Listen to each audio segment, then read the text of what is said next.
François, vous pouvez peut-être nous dire un peu comment est venue l'idée de l'adapter, comment vous avez eu l'idée de créer le personnage du journaliste, en fait. Il y a une telle unité de temps, de lieu et d'action qu'on pense tout de suite à la théâtralisation. Et ensuite, concernant l'introduction de ce personnage, du moins du récit de l'accident avec le frère, c'est simplement par amusement, c'est-à-dire pour accentuer l'effet de dramatisation qui est de l'œuvre originelle. Et ensuite, le choix de mise en scène, il vient aussi de l'objectif d'en faire une pièce d'appartement. C'est-à-dire que Philippe Rousseau a créé cette pièce en appartement. On aurait pu imaginer d'autres mises en scène, par exemple les personnages, les morts qui reviennent sous un projecteur et qui expliquent pourquoi, malgré eux, ils sont descendus, sans doute pour un besoin irrépressible de déflorer la neige vierge. C'est l'écueil du skiortiste. Mais on s'est contenté avec Philippe d'une mise en scène assez simple et néanmoins sans doute qui permet au public, comme le souhaitait Philippe, de construire lui-même ces images de l'accident. Philippe, qu'est-ce qui vous a intéressé dans le texte, déjà dans le texte d'origine? Alors moi je n'ai pas lu l'anglais, hein. J'ai lu plus. Et puis on n'a pas précisé, mais là j'en ai lu 10 minutes, alors que entier, c'est quoi, 45 minutes, quelque chose comme ça. Puis il y a un peu plus en fonction du lieu, etc. À un moment donné, le narrateur, enfin, le journaliste qui corrige son article partait, buvait un verre, enfin, puis il y avait un peu plus de temps aussi pour une rage, pour une... Je ne connais pas l'histoire du vrai journaliste. Ce que je sais quand même, c'est qu'on n'écrit pas ça si on n'est pas soi-même peut-être un peu skieur d'une part. Enfin, je ne sais pas si on est journaliste de sport sans faire de sport, c'est peut-être un peu compliqué. Oui, on l'a fait ou pas. En tout cas, il y a quelque chose qui touche à un endroit ou à un autre, et ça se sent. Et je ne sais pas si c'est la réalité pour le journaliste américain, d'avoir été lui-même touché dans son corps, parce que là, il parle de son frère qui est mort. En tout cas, il y a quand même de fortes chances que... Puis on est tous plus ou moins touchés par cette phénomène. Que ce soit dans le sport ou ailleurs, on a tous eu à un moment donné... Alors, on a mis le curseur où on pouvait, où nos limites nous ont permis de le mettre. Mais on a tous eu, parce que c'est humain, des comportements à risque. Alors c'est particulièrement chez l'ado par exemple, mais même à l'adulte. Hein. Voilà, hein. On fait tous le con à un moment donné, puis des fois on se dit ouh, on est passé pas loin, quoi. Volontairement ou involontairement. Des fois on ne sait pas à l'avance. Moi je ne suis pas sportif du tout, mais en même temps quand même, il y a 9 ans maintenant, et malgré moi, je me suis retrouvé quand même toute une nuit sur le Line Baïkal, perdu, avec un guide pourtant, j'avais tous les éléments, mais on a fait confiance au guide qui était mauvais et on a été perdu par moins 15, toute une nuit. Alors il n'y a pas eu de drame là, mais quand même, quoi. Mine de rien, quand rétrospectivement on se dit mais à côté de quoi on est passé. Et cette pensée-là agit pendant longtemps. C'est ce qui est remarquable dans le texte, c'est que par petites touches, on voit que tout le monde se laisse emporter au sens propre et au sens figuré, parce qu'il y a l'effet de groupe, et après, qui est lent, en fait, puisqu'ils vont petit à petit, et par contre, l'avalanche, le souffle, elle ne prévient pas, c'est ce qu'il dit, l'avalanche ne prévient pas. Contrairement à un tremblement de terre ou à un orage, là, l'avalanche ne prévient pas, c'est ce qu'il explique dans le texte. Oui, dans un moment que je n'ai pas lu, mais effectivement, toutes les autres catastrophes naturelles se préviennent, voilà, alors que là, Voilà, un flocon de plus. Ouais, voilà, c'est ça. Alors, d'un point de vue plus littéraire, c'est aussi ce qui est intéressant dans cet article, je trouve. C'est une écriture journalistique, mais en tout cas, moi, ce qui m'a intéressé d'un point de vue littéraire, on peut le retrouver aussi dans la littérature, c'est effectivement une littérature très factuelle.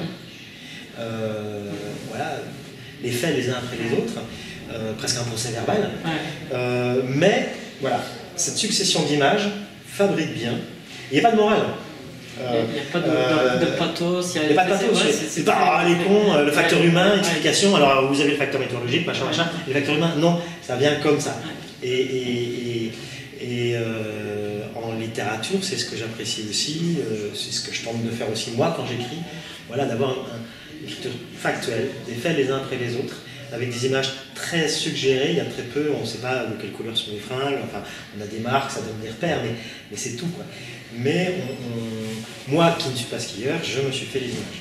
Mais c'est vrai que c'est une écriture, on en parlait avant, très factuelle, mais l'émotion monte petit à petit parce qu'il y a des petits détails de la vie qui font avec la femme des victimes qui est dans le camping-car, etc. Enfin, il y a tous ces petits détails qui serrent la gorge, quoi. Enfin, moi, c'est l'impression que j'ai eue, et c'est ça qui est fort, qui fait la force du texte, je trouve.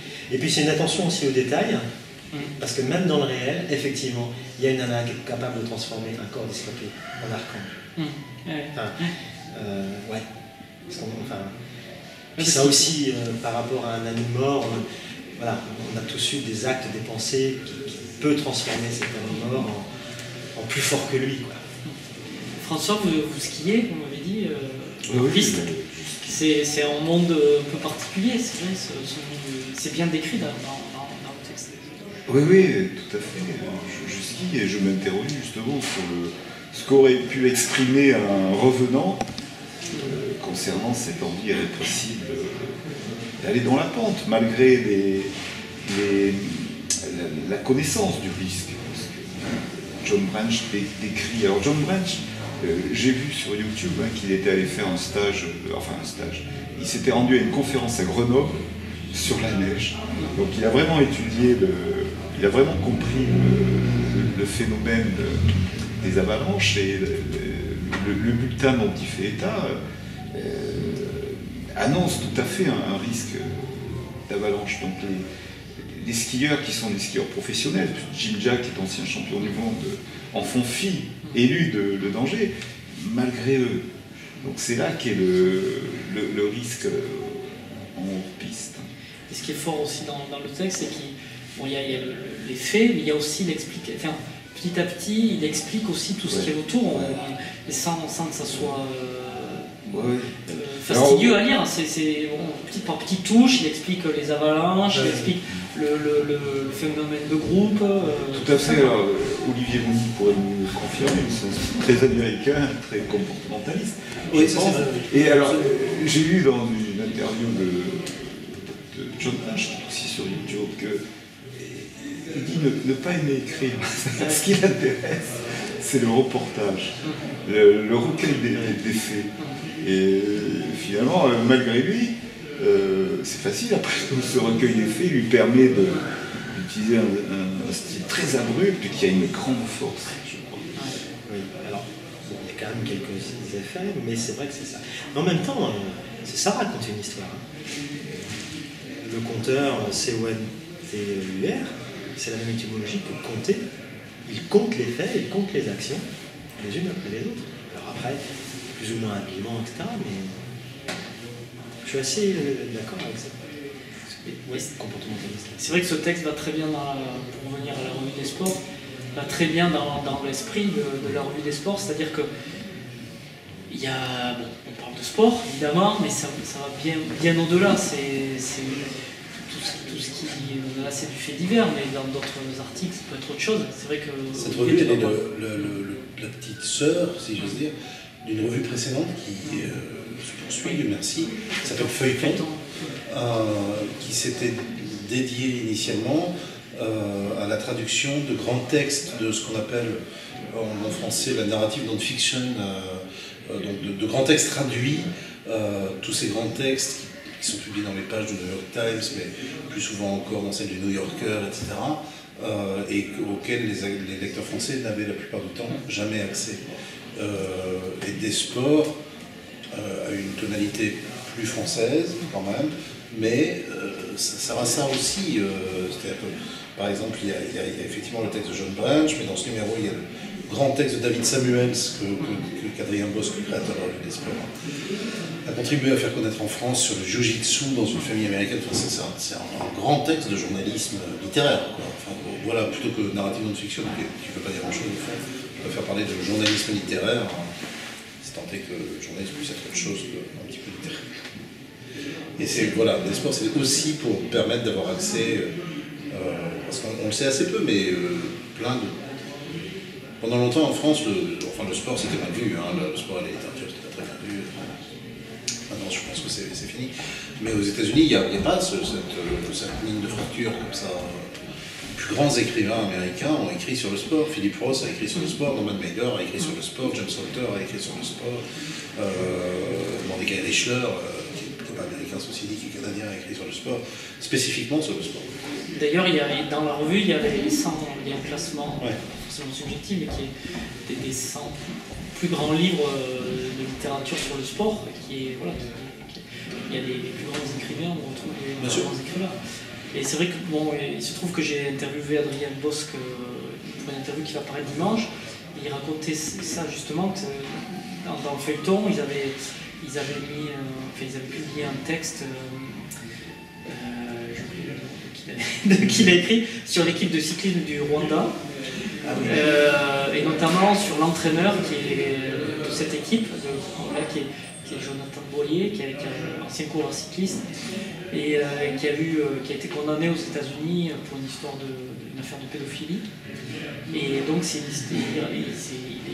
avoir purgé sa peine, il est parti entraîner l'équipe du Rwanda. Et donc c'est un texte sur la rédemption et tout ça. Et il m'a expliqué que quand ils l'ont publié, il y a les lecteurs de la revue ont dit mais on a envie de lire d'autres textes sur le sport, enfin, de ce type-là. Et c'est ce qui lui a donné, enfin, ce qu'il m'a dit, l'idée de créer la revue. Et effectivement, il y a les plus grands écrivains, et c'est vrai que notamment aux États-Unis, en France c'est différent, mais aux États-Unis, le journalisme sportif est très, très bien considéré. C'est les plus grands textes de journalisme sont dans